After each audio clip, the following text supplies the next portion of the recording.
Hey y'all, welcome back to my channel, or welcome if you're new here. My name is Lala and you're watching Lala Level Up. So before we begin the video, like usual, you already know what to do. Make sure you like, share the video, subscribe, of course, and comment down below because I love to engage with you guys and it helps push my channel through the algorithm. So don't forget to leave your comments. And as you can see by today's title, I have a story time for you. And it's going to be about the time that I was stranded on the first date. This is not a fucking game. This is not a jail. Real life. And this story time is very lighthearted. I feel like my last video was just like a little bit heavy with speaking about protecting your energy and mental health and things of that nature. I know that can be a little touchy for some people, so I just wanted to come back with a very light and airy video because we need to balance the energy around here. And we can all use a good laugh, and this is a funny story. So without further ado, let's get into this shit. All right, so this story time takes place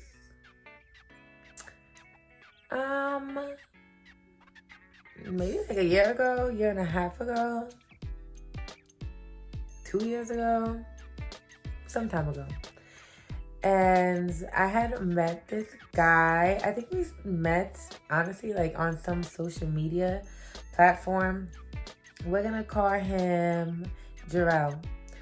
So I met Jarrell, I think on Facebook, which honestly, I don't really know about meeting people on the internet these days because I just feel like I'm gonna meet my soulmate naturally, when I'm walking down the street or when I'm engaging in a hobby that I love. I feel like I'm going to meet my person naturally. I feel like when you are trying to meet people on the internet or even using dating apps, and I've been on dating apps before, I just feel like I just don't know about them. I'm not saying it can never work. I'm just saying it's a little sketchy and you might just be better off meeting someone out in the real world. But that is neither here or there. So I met him on Facebook and he was fine, y'all. I'm not gonna lie. Jarrell was fine. He was Jamaican and I'm a sucker for Jamaicans because I am Jamaican. So yeah, he was very fine. He was brown skin and he had light eyes, hazel eyes with brown skin. He was just fine. I'm not gonna lie, he was fine. But I'm not gonna lie, something in my intuition was something about him does not seem quite how it seems. You know what I'm saying? But I'm let me not be skeptical. I don't even know this guy. Let me see what's up. So he asked to take me out and I agreed. So we had never met before. We talked on the phone once and then he asked me on a date. So I was all right, bet, let's go on a date. And I got really cute. I got dressed really cute. And I'm a little giddy because I'm yeah, I'm going on a date. I'm feeling myself. I'm looking good. I made sure I look good because he looked good and I wanted to, make a very good first impression because you can't do that twice. And so I'm ready for this date. And he ends up telling me that, well, first he asked me to drive where he lives. He lived in a town probably 40 minutes from me. And I'll be honest, I'm a little bit more traditional and I don't really feel like I should have to drive all the way to this man's location. I feel like he should come out to me or we should meet halfway. I just feel like men should be chivalrous and that's kind of a little bit harder to find these days. But just in general, I want a gentleman to be a gentleman. So when he told me drive out to him, I'm immediately I'm definitely not driving 40 minutes to meet you and I don't even know you. Which, in retrospect, a guy can say the same thing. Well, I'm about to drive 40 minutes to this girl and I don't even know her. But it's because men pursue women and men are hunters and men are chasers. And the sperm chases the egg. That's why. That's why. So yeah, he asked me to go where he lives at. I'm like, yeah, no, maybe we can meet halfway though. And he was like, all right. But the halfway was still kind of far, I'm not gonna lie. I ended up driving like 25 minutes out to him. But I'm like, whatever, it's our first date, we can meet halfway. So I definitely don't want him picking me up, and I'm definitely not driving all the way to where he's at. So we end up meeting up, and even before that, we're texting, I'm like, okay, well, where do you want to go for this date? And typically I'm asking that because I want to know how to dress for the occasion. Like, I want to know, I mean, I'm not going to lie. When I go out, I usually overdress on purpose just because, like, not on purpose, but just, like, when I go out, I like to look good. Like, I don't care if we're going somewhere basic. Like, I'm still going to be looking my best because that's just how I give it up. But, yeah, so I asked this guy, and then this nigga had the audacity to be like, you want to go to Shake Shack? Girl. From that moment is when I fucked up. Because I kept conversating with him. When I should have just deaded it and be like, you know what? Let's not do this. Because to be honest, but on a first date, you're trying to take me to Shake Shack? Like, who do you think I am? Like, what are you trying to say about me as a woman? Like, where they do that at? Like, you want to take me to get burgers and fries? Like, I don't know. To me, that was just so fucking disrespectful. And I don't know why at the time I didn't just curve him from there and be like, yeah, you're not for me. We're clearly not. We don't see eye to eye. And I'm not saying you have to take me to Roots Chris on our first date. Like, I'm not saying you to take me to, like, 5-star, totally dined out, total fine dining experience. I'm not gonna lie. Yeah, I would like that and kind of prefer that. But, like, you ain't got to do all of that on the first date. You could just take me to a pretty nice, decent restaurant, like to an Italian restaurant or something. Like, I don't know why guys make it so hard, like, the first date. Like, there's so many times I talk to guys and they don't even know, like, what to do for the first date. And I'm like, it's not that serious. Just take me out to dinner at a place that has, like, some decent reviews. Like, I don't know why guys make it so difficult or just put in minimal to no effort. Like, that's just, like, totally unattractive. Like, a guy who puts in no effort, I don't want nothing to do with you, because I'm very much high maintenance, high value, high effort. And the man I'm going to be with, he needs to match that. So that's that on that. I ended up telling him, like, yeah, that's not really gonna work for me.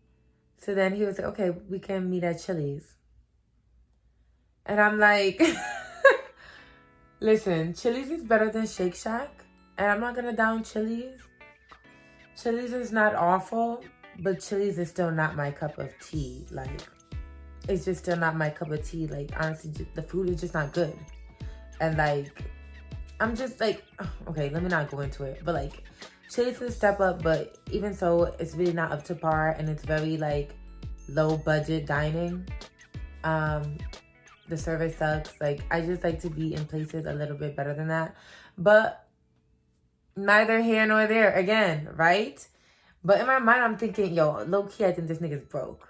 I didn't think that at the time. I don't know what the fuck I was thinking at the time. I obviously had a low self-esteem at the time to even be, like, entertaining this, like, bullshit. Like, let's be honest. But, yeah. Looking back, I'm like, yeah, this nigga gotta be broke or obviously just trying to fuck, because how you gonna bring me to get burgers and fries and then be, okay, well, I'll bring you to Chili's instead, which in my eyes is not much different. But moving on. He says Chili's. I kind of roll my eyes, like, in my mind. And I'm like, okay. So I meet him to go to Chili's. I still have to end up driving like 25 minutes out to meet him. So I end up meeting him at Chili's. I get there. And I think I'm, like, waiting for him. I think he's not even there yet. Which to me, I'm sorry, first impressions matter. Like, if you're asking to take me on a date, like, you should already be there.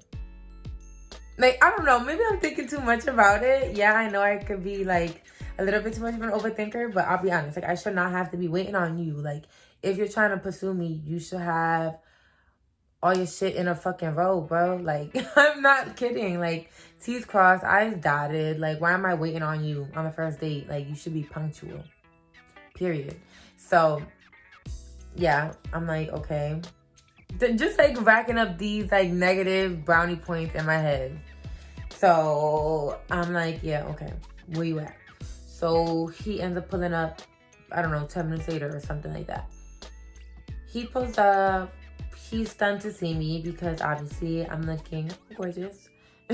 Even just for Chili's, I'm looking gorgeous. And, yeah, give him a hug, whatever. It's cool. We go to walk inside the Chili's, and once we get inside, the hostess says there's going to be like a 20-minute wait for, you know, to be seated. Which is a little weird because it was like a Tuesday or Wednesday. It was like one of those like off weekdays. So it's kind of like, why they're busy, or maybe they're just short-staffed or something. But we were both just like, okay.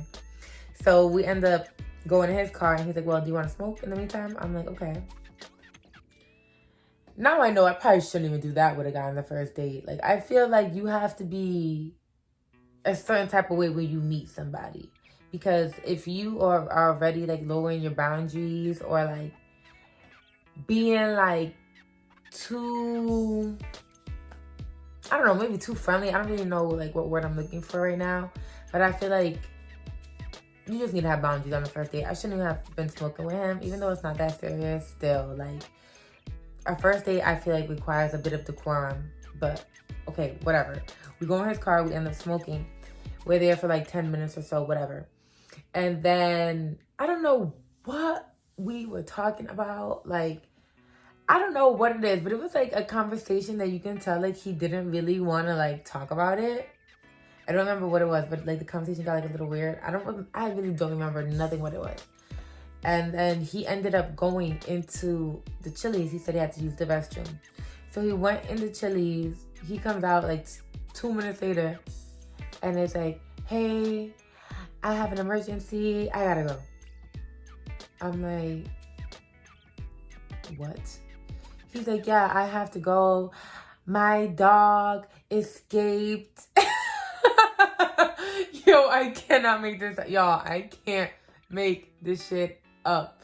He says, yes, my dog escaped and ran out the back door, and my brother just called me and I need to go get my dog, and like da-da-da-da, making this whole elaborate story. And I'm like,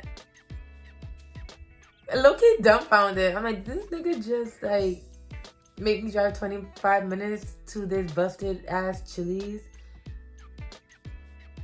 just to fucking leave me stranded. And like, technically I wasn't stranded because I drove there. But, like, what would you have done if we were at the table? Were you planning to just leave me at the table, too? Like, I just really felt like he was lying. Because I'm like, how do you just come back out of the blue and now your dog escaped? And, like, for one, if your family's there and all of that stuff, they're going to go chase after the dog. Like, what difference does it make for you to drive back to your house, which I think was, like, 15 minutes away or something like that? And, like, how are you gonna get the dog any sooner than they're gonna get the dog? But then again, if my dog ran away and I was on a date, I'm not gonna lie, I'd probably have to leave my date too because my dog is in danger. But I just knew this nigga was lying. Like, I just knew that my intuition felt it, and I'm just like, yo, this nigga's lame as fuck. Like, I don't know if he just didn't want to wait the 20 minutes to sit down, or maybe he left and checked his bank account and realized he didn't have it. Like when he went to the bathroom, maybe he was checking his finances. I have no idea. All I know is that nigga came back with an elaborate scheme, and I had only met him like 20 minutes prior. And I'm just like, this is some weird ass shit. Okay. But obviously, I felt some type of way because I'm like, where they do that at? And as a woman, if you go on a date with somebody and they make some excuse to leave, whether you're sitting at the table is even worse. But like, it doesn't matter. Like, I got ready, I got dressed, I came to meet you, and you just gonna like dip on me. Like, at that point, I didn't give a fuck what it was. I just felt like you were disrespectful, and I felt like you wasted my time. Straight up. And it just made me feel like dumb. It made me feel dumb. I'm not gonna lie. Even though I didn't do anything wrong, I just felt dumb for being in that situation and even entertaining a guy who offered to take me to Shake Shack. And so after that, I like got home and I like blocked that nigga. I'm just like, I didn't cuss him out. I didn't do anything. I just blocked him. I'm just like, yeah, no, never again. You'll never get my time. You'll never hear from me ever again in life. You fumbled it. It's slow for you. I don't give a fuck if you're cute with hazel eyes. Nigga, fuck all that shit. You clearly ain't shit. And I remember I told y'all, like, in my last video, like, I can really feel energy. So when he was telling me about his dog, like, I did not feel no sense of urgency from him. I did not feel like he was being honest. Like, I just really felt like he was lying to me, like, straight up. So, and I know he was lying to me, and I'm gonna let you know how I know that. So, block the nigga, boom. Time goes on. 2 years later, I think it's been a year and a half now. I don't know. It's been a long ass time. Not long, long enough. And so like 2 weeks ago, I went to this Jamaican restaurant, and I'm hyped to go there because I haven't been there so long. It's like a little bit of a drive away from me in the same direction that Jarrell lives in. And I ended up going to a Jamaican spot, and I'm so happy because they have like the best Jamaican food in Connecticut. Like, shit is busting. It's so good. And I put that out order. I was like trying to be pescatarian, still trying to be pescatarian. So I didn't really curry goat the way I wanted to, or that jerk chicken the way I wanted it. So I think I got, oh no, it was like brunch time. So I ended up getting like the breakfast. I got ackee on sawfish, boiled dumpling, potato, banana, green banana. And that shit was so good. Just so good. I think I had like a side of porridge too. I just racked up. I got me some fruit juices. I done paid like $50 once I got out of there. $50 for takeout for one person. Me. Yeah, I did that. Fat girl shit. And so I'm in the Jamaican spot. I'm happy as fuck to be there. I'm in a good mood. I'm glowing. You know, I'm about to eat. I'm about to fuck it. I'm happy. So I'm waiting in line. And guess who walks in? None other than Jarrell. He ends up walking in. I didn't even notice it was him. I'm just literally like thinking about the food I ordered and waiting for her to get done packing it up because I'm about to fuck it up. So I didn't even notice he walked in, or anyone walked in, really, for that matter. And then he says to me, he says, "Oh, excuse me?" I said, "Yes." He said, "Are you Winter?" My name is Lala, but Winter Sage is like my alias. And he's like, "Are you Winter?" And I was like, "It depends on who's asking." He's like, "Well, I think I met you before." I'm like, "Where did we meet?" And at the time, like, I'm still not even like putting two and two together that like he's the same guy who left me stranded on the date. So, cause I only met him that one time. Like, I did not know him. And I'm like, "Yeah, like, where did we meet at?" And then he was like, "Yeah, I took you on a date, and then you like curved me after that." And then like it all came running and clicking back to me. And I'm like, "Oh, it's you. I know who you are." And I'm like, "Oh yeah, you left me stranded on our date." He's like, "No, I didn't leave you stranded." I said, "You left me stranded." He was like, "Oh, I had an emergency." I said, "So what was the emergency?" Because I just want to see if this nigga's lies was still going to add up. I want to see if he was really telling the truth and it was really what happened with his dog or some other shit. Because if something really happened and somebody asked you to retell them what happened, you're going to say what it is. The information is going to be correct. It's going to remain the same as what it was that day. If I asked you to retell the story to me and you say some other shit, I know you lying. So that's what happened. I asked him. He was like, "Yeah, I left because my brother has some things going on and I had to get back to him and like, whatever." And I'm like, "Okay. That's not what you told me. You told me your dog escaped and that you had to go chase that shit." And then he's looking a little dumbfounded. And then he's like, oh, that's what I said. He was like, oh, yeah, I probably didn't want to tell you there was an issue with my brother because I had just met you. So maybe I lied about it. And I'm just like, honestly, the math was not mathing for me. Honestly, the math was not mathing. And I was just like, no. You left me and that was disrespectful and you straight up like wasted my time. And he was like, oh, but you didn't have to cut me off though. I'm like, yes, I did. Yes, I did. I did the right thing. So he's sitting here, he's trying to talk to me, and then he's like, I'm like, yeah, like you wasted my time. Like I gave you my time and you wasted it. So I'm not going to give you not another minute of my time. And I literally pivoted away from this nigga. Like, you're not getting another. I said, you wasted my time. I said something along the lines like, you wasted my time. And now I will not give you another minute of it. Ooh, like a bad bitch savage. Sure did. I pivoted. I turned away. And was just waiting on this Ackee Saltfish to come my way. And then he could not do nothing but chuckle a little bit to himself because I really just like curved the fuck out of him in the Jamaican spot where like 3 other people are around. So he felt it. He felt the L. He felt the L. And that's basically what I said to him too. I was like, just take the L. Like, it's all good. Like, I'm good on you.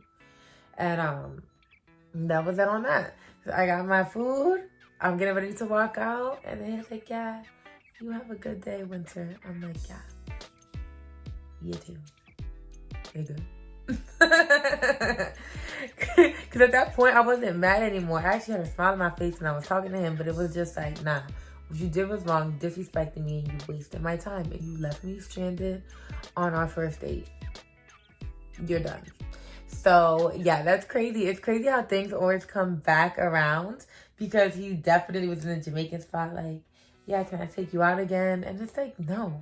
You're not getting my number. You're not getting my time. You're not getting anything from me. So it's crazy how life ended up just circling back around. And I saw him in the Jamaican spot. And I thought I was never going to see that nigga again. Because if it was up to me, I would never see that nigga again. So, yes. That is the conclusion of my story time on how I was stranded on the first date. Crazy. That was definitely a dusty story time. Y'all, thank you so much for being here, for watching my video. I appreciate your support. Before you leave, make sure that you like, comment, and subscribe to my channel. Make sure you turn on your post notifications so you can be notified whenever I post my videos. Thank you so much again, and till next time, LALA level up.